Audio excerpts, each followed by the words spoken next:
Hello friends, today I'm here to share with you my mid-year book Freakout tag. Pretty sure everybody knows what this is at this point, so. Question 1, the best book you've read so far in 2021? And I picked 2, like everybody else. Or, I haven't watched everybody's yet, but like a few of the ones that I've seen so far. Couldn't pick just one. So the first one that I actually have physically is The Things We Leave Unfinished by Rebecca Yarros. I have talked at length about this book in multiple tag videos so far this year since I read it. Read this book, please. It's a dual timeline. Excuse me, a woman who is just coming out of a divorce. The other timeline is her grandmother's during World War I, World War II. World War I would be whoa. World War II. But it's so good. I love this book to pieces. I love it a lot. The other book that I don't own a physical copy of yet is The Dugout by Meghan Quinn. This one is a baseball romance. It's a new adult. Question number 2, the best sequel you've read so far in 2021. And I'm going to have to go with an author that I've already mentioned. And that is Muses and Melodies by Rebecca Yarros. This is book 3 in the Hush Note series that she wrote with Serena Bowen and Debney Perry. This is a rock star romance, and we've seen this character throughout books 1 and 2 deal with some addiction issues. So in this one, he is sent kind of a handler to keep him on track, keep him headed in the right direction, and it's a forced proximity romance.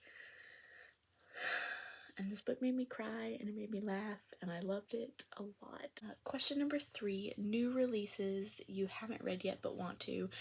And I am still very far behind on my new releases. I still have not gotten to The Most Beautiful Girl in Cuba by Chanel Clayton. This came out at the beginning of May. At the end of April or the beginning of May, kind of around that time, and I still have not picked it up yet.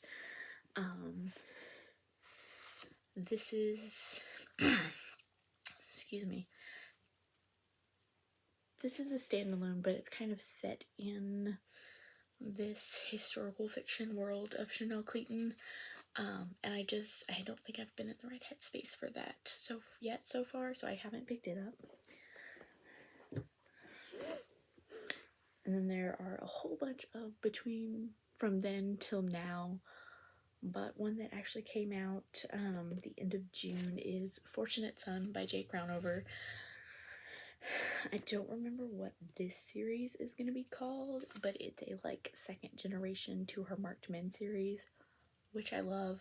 I love her books. I love Jake Brownover, so like I need to get to this. I don't remember what this series is actually gonna be called though. But also like studying cover.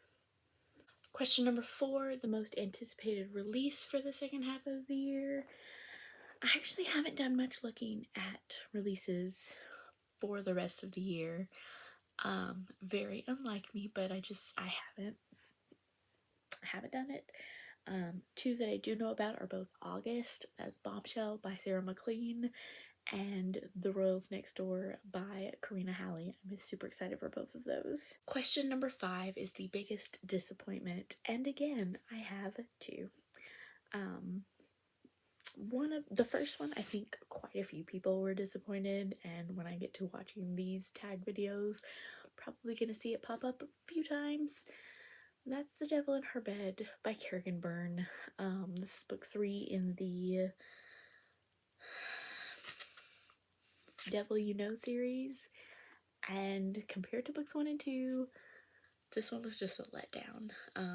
The characters didn't really connect. I didn't really connect to the story. It was just a lot of blah. That's what I'm going to go with. I gave that one 3 stars. This next one I'm going to talk about, I think I said 3 stars in my wrap up and then moved it down to 2 stars when I put it up on Goodreads.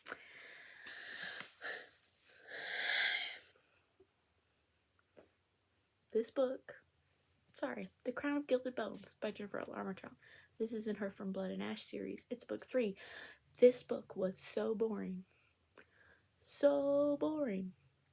And like, it's a chunker, like it's a brick. You could throw this at somebody and hurt them, and that would be the only useful thing about this book. Question number 6, the biggest surprise. So I had to go consult my reading journal because I picked this book out when I saw that question. And then, like, something told me to, like, check it to make sure you actually read it in 2021. But it is the 6th book that I have for January.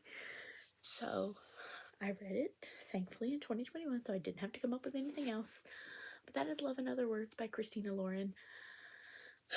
I've read, I want to say probably 2 or 3 other Christina Lauren books and have not liked them. But I think I won this one in a giveaway from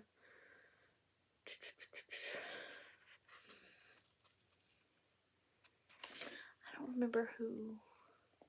I won this in an Instagram giveaway from somebody and decided to pick it up. And I really enjoyed it. I gave it 4 stars. It's a second chance, but also it's got that dual timeline. The past when they were together and them coming back together, so it's got all that. Was it dual timeline? Yeah. I couldn't remember if it told it first younger and then older or if it was alternating, but it's alternating. I really liked this book. I've actually since then bought other Christina Laurens. Haven't read them yet, but this gave me hope. Question number 7, favorite new author, debut or new to you? I don't think I've read many debut authors this year. If I have, I don't pay attention to that. So I picked 2 that were new to me. I picked 1 historical and 1 contemporary author. The historical one is Suzanne Enoch. I read her Scandalous Highlander series. And there's 4 books, and I think I gave 3 of them 5 stars. So I really like this. Again, since reading this, I have picked up more Suzanne Enoch books. I just haven't read them yet. But I have very high hopes. The other one that I want to mention is, again, Meghan Quinn. I read her 3 in her Brentwood Boys series. I have so much more Meghan Quinn to, like, tackle for my TBR, but the locker room and the dugout, more specifically, really, like, launched her into favorite status for me. Question number 8, newest fictional crush. I said this last year. I do not have one. That's not a thing for me. Question 9, newest favorite character. I didn't think I was going to go with anybody on this one either. Excuse me. But Millie from The Dugout by Meghan Quinn. She is a super badass, like, baseball knowledge. I lost my words. I don't know. She's like... She's also super confident in her baseball knowledge. And even though she's shy, she really, like, sticks to what she knows, how the game works, all of that. I really loved her and her, like, baseball knowledge. Question number 10, book that made you cry. There's a reading vlog on this if you want to go watch it. Shameless plug. Hallowed Ground by Rebecca Yarros. This is book 4 in her Flight and Glory series. You can't read this one as a standalone. You have to read... Technically, you have to read just book 1 first, because that's the, like, main couple that is in this book. But I think in order to feel all the feels, you need to read books 1, 2, and 3. So, highly recommend the series though, but this book right here is like good. Tears. Tears everywhere. Question 11, a book that made you happy.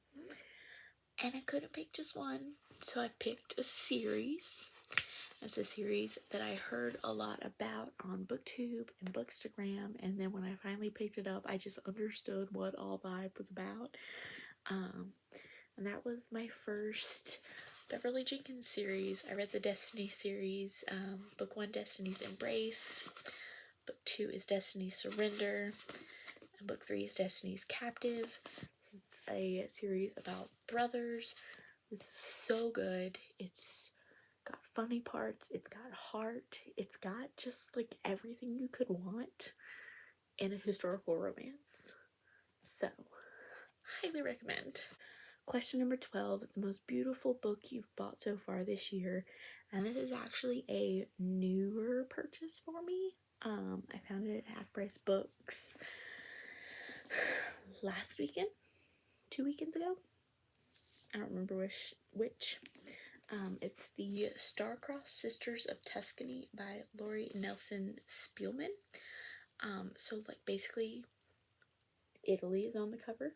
It's probably, I don't know if it's really Italy, but like the back of it is gorgeous. And like the spine of it is gorgeous. And I love this cover. I think it's about sisters who are cursed, or cousins who are cursed to not find love because they're like the youngest sister or something.